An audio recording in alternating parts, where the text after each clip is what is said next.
O direito humano à alimentação e nutrição adequadas é um dos direitos humanos que está inscrito na legislação internacional de direitos humanos.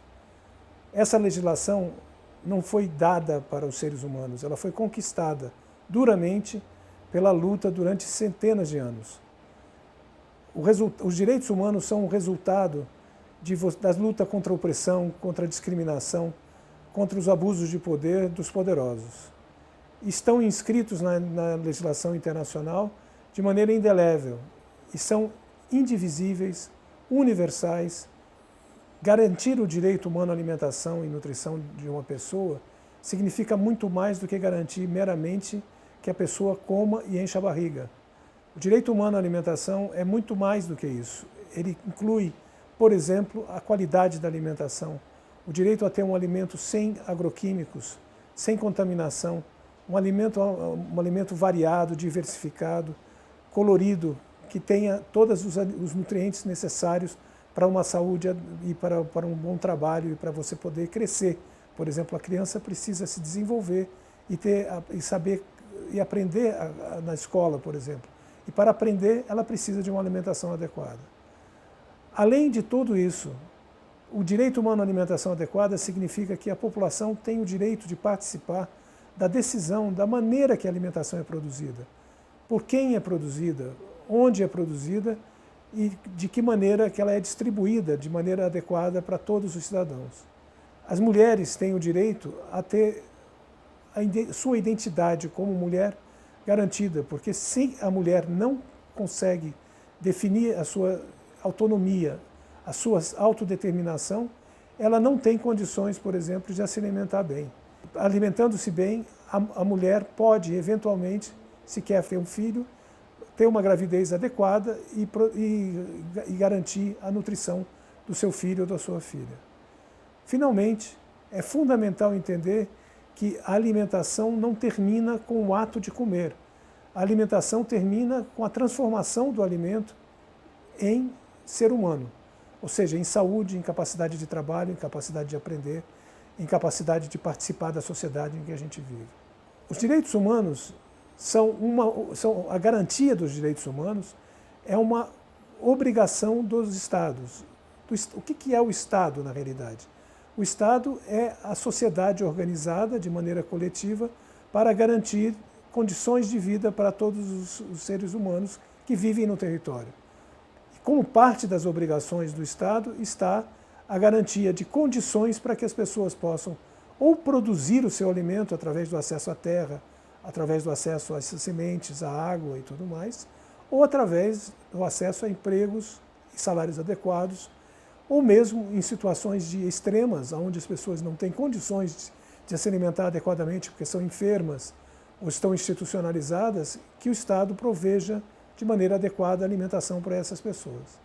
Por exemplo, as crianças não podem se alimentar a si próprias, elas dependem dos adultos.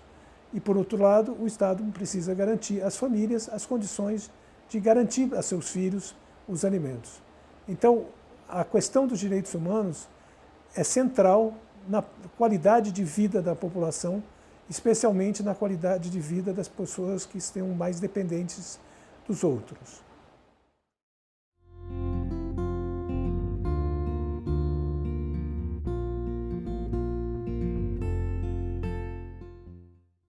No entendimento da FIAN Internacional, nós temos que passar de uma fase de saber que as pessoas têm direito para uma fase onde as pessoas passam a saber que elas têm o direito de cobrar o seu direito das instituições.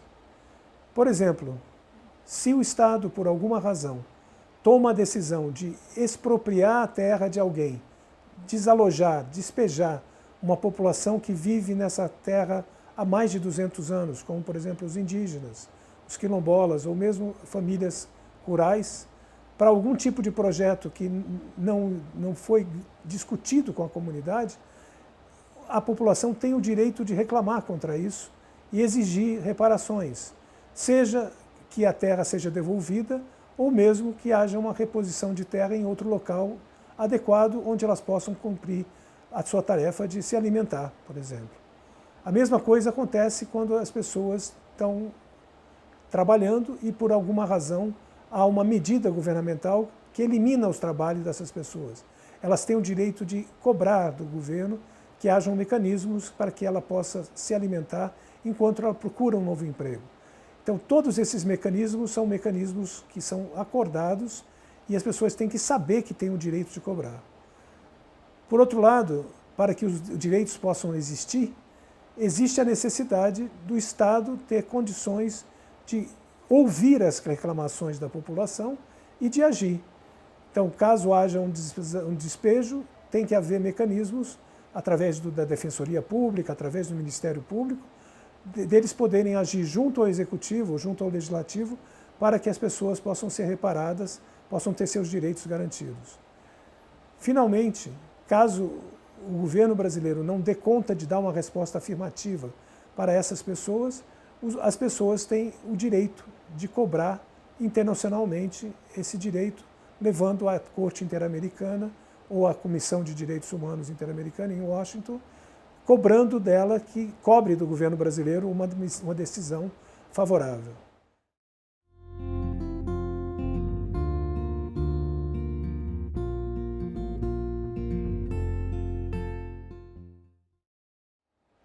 Hoje em dia, nós temos uma cultura de direitos humanos muito mais ampla no Brasil.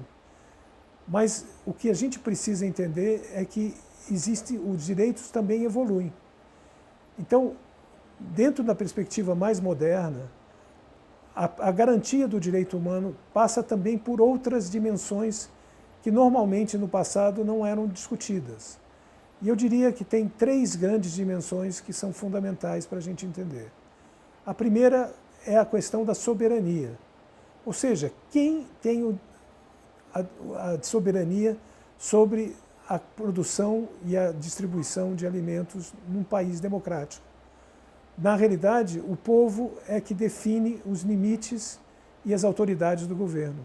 Por exemplo, o povo se reúne numa constituinte, elabora uma constituição e, com base nessa constituição, estabelece que o governo é responsável por garantir uma distribuição de terra adequada, garantir salários adequados, garantir sistema de saúde adequado, garantir sistema de educação adequado, garantir um sistema de seguridade social adequado. Ou seja, existem obrigações do Estado, mas o Estado tem que ser responsivo à autoridade do povo, ou seja, o povo é que define isso, através da eleição, elegendo os seus representantes que vão gerir o Estado. Ao mesmo tempo, então essa é uma questão fundamental. O povo tem que participar diretamente ou indiretamente das decisões, desde o momento da produção do alimento até o momento do consumo, incluindo o problema, por exemplo, da regulamentação de publicidade de alimentos. Se as empresas estão abusando do seu poder de propaganda e fazendo promessas inverídicas para a população, que enganam a população, o Estado tem que proteger a população contra esse tipo de propaganda.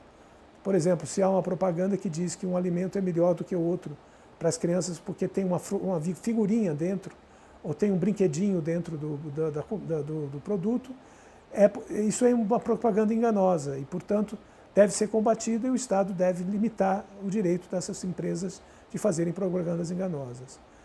Ao mesmo tempo, a questão dos direitos da mulher é central para a garantia do direito humano à alimentação adequada de toda a população.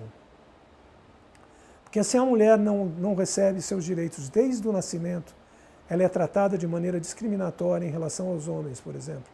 Ela não tem o direito de ir à escola como o homem tem. Ela não tem direito de ter uma assistência à saúde adequada.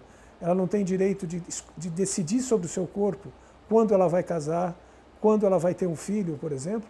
Isso pode ter implicações muito ruins para a criança e para ela, ou seja, ela pode acabar com desnutrição e a criança também com desnutrição. E se uma criança tem desnutrição intraútero ou nos primeiros anos de vida, nos primeiros 2 anos de vida, ela pode ter repercussões em sua vida para o resto da vida. Ela pode ter dificuldade de aprendizagem, ela pode ter mais infecções, ela pode mesmo morrer devido a complicações da desnutrição. E se ela conseguir chegar na idade adulta, ela pode estar mais propensa a desenvolver obesidade e sobrepeso. Então, essa seria a segunda grande questão. E a terceira é a seguinte, é que a alimentação não termina com o fato de comer a comida.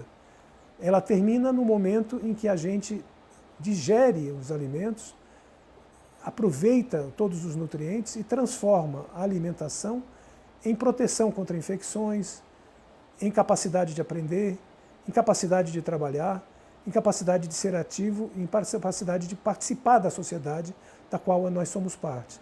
E até mesmo em capacidade de se identificar como brasileiro, ou como mineiro, ou como paraense, porque a comida também tem um caráter regional que nos completa como identidade cultural. Se vocês quiserem saber mais sobre a questão do direito humano à alimentação e sobre os temas que eu acabei de falar, procurem no final dessa apresentação, vocês vão encontrar o site e lá vocês poderão encontrar documentos e informações adequadas para complementar essa palestra.